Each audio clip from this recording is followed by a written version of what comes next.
Hello, fifth graders. This week's review video is going to help us learn how to read decimal numbers correctly so that we can actually hear the fraction or mixed numbers that are represented within them.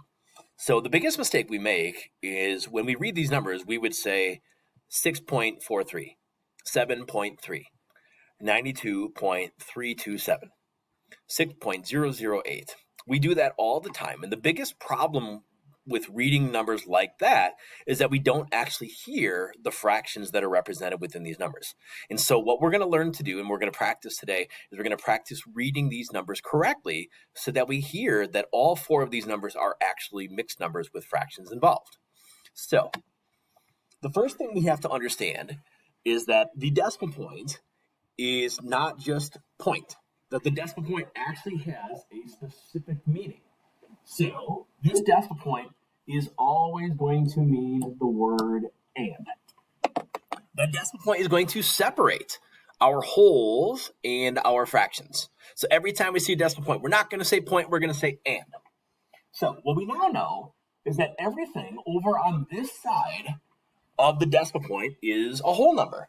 So if I put the number 3 right there, we're talking about 3 wholes. If I put the number 13 over here, that's talking about 13 wholes. If I put the number 6 right there, now we're talking about 613 wholes. So no matter what we put over on that side of the decimal point, we are talking about wholes. But now, as we move to the right of the decimal point, now we start thinking about fractions of a whole. And the first place that we have is the tenth place. So if I put an 8 in this spot right here, that 8 has a value of 8 tenths. If I put a 6 in that spot, like so, that 6 in the tenths place has a value of 6 tenths. Now, if I move to the next place, the next place is the hundredths place. And so when I put a 3 in that spot right there, that 3 has a value of 3/100ths. And if I put a 7 in that spot, that 7 in that place has a value of 7/100ths. And now finally, one more place to the right, we have tenths and we have hundredths, and now we're going to go ahead and represent thousandths. So if I take a 4 and put it in the thousandths place, that means it has a value of 4/1000ths, which is a really, really, really small fraction. And if we go ahead and we put a 9 in that thousandths place, that value is going to be 9/1000ths, which is still a really, really, really small fraction.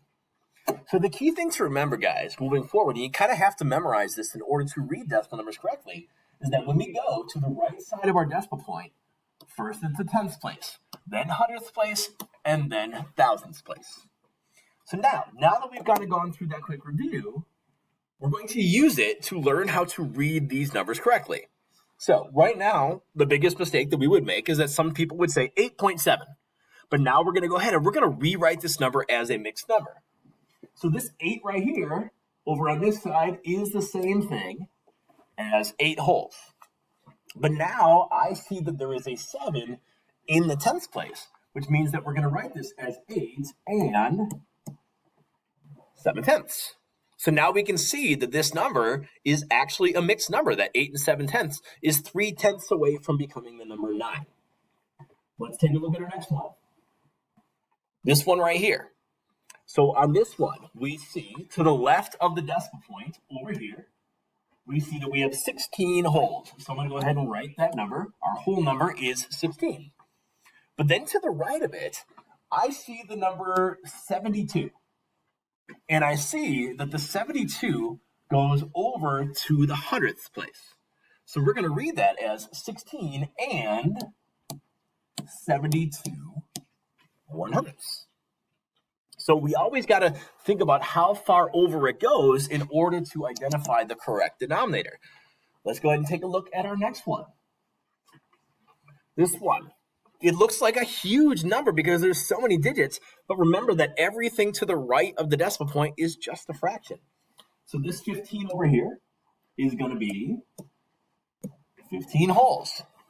But now when I look to the right side, I see the number 603. And I see that it goes all the way over to the thousandths place.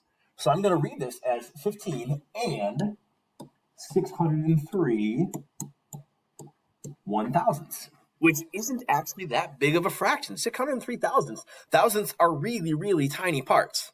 So that's actually not as big of a fraction as it maybe seems like. Let's go through one or two more. All right, so this one right here, guys. Once again, we see that we have 15 wholes. But then to the right of the decimal point, I see that we have the number 9. Now, the biggest mistake is that people would say that, oh, 9, it must be 9/10. But we see that this 9 actually goes over to the hundredths place. So this number is going to be 15 and 9 1/100ths. All right. One more practice, and then I'm going to give you guys a chance to do it really quickly just to see how we're doing. So this one right here, we can see that there are no holes. So if I want to, I can come down here and I can put a 0. There are 0 holes. And then when I go to the right side, I see that this number right here is actually just 7. But it's not 7/10. It's not 7/100. The 7 goes all the way over to the thousandths place. So then I can write that as 0 and 7 1,000ths. Now here's what we know. I think we know that with mixed numbers, we don't usually write the 0. So if I want to, I can go ahead and get rid of that. And now we know that that decimal number is actually the same thing as 7 1,000ths of a whole, which is a really, really small fractional share. All right, so here's what I want you guys to do. Here are the 4 problems from the beginning of the video. And I want you to pause it really quickly. And I want you to do your best to rewrite these 4 numbers as mixed numbers. And when you are done, I want you to unpause it, because then I'm going to go ahead and share the answers with you so that you can self-check. So go ahead and pause it, give it a shot. And in about 3 seconds here, I'm going to go ahead and reveal the answers.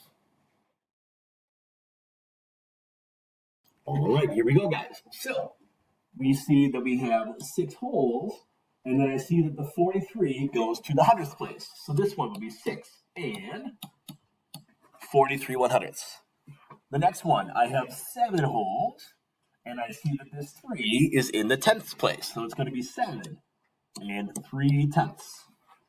The next one, I have 92 wholes. And then over here, I see we have 327, and that goes all the way over to the thousandths place. So it's going to be 92 and 327 thousandths. And finally, in this last one, we have 6 wholes, and I see that we have the number 8.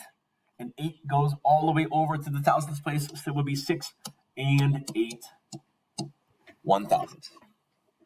All right, guys, so my plan for you this week is, now that you've watched this video, and you should have already gone through this in class a little bit already, your plan is to go ahead and go through the review packet that I've created and make sure that you know how to read any decimal number correctly, and make sure you know how to rename it as a mixed number. Because if we continue to read them by saying 6.43, 7.3, we're kind of missing the fact that these numbers are actually fractions. And that if we think about them like fractions, it'll help them make sense of them, and it'll help us think about how big these numbers actually are.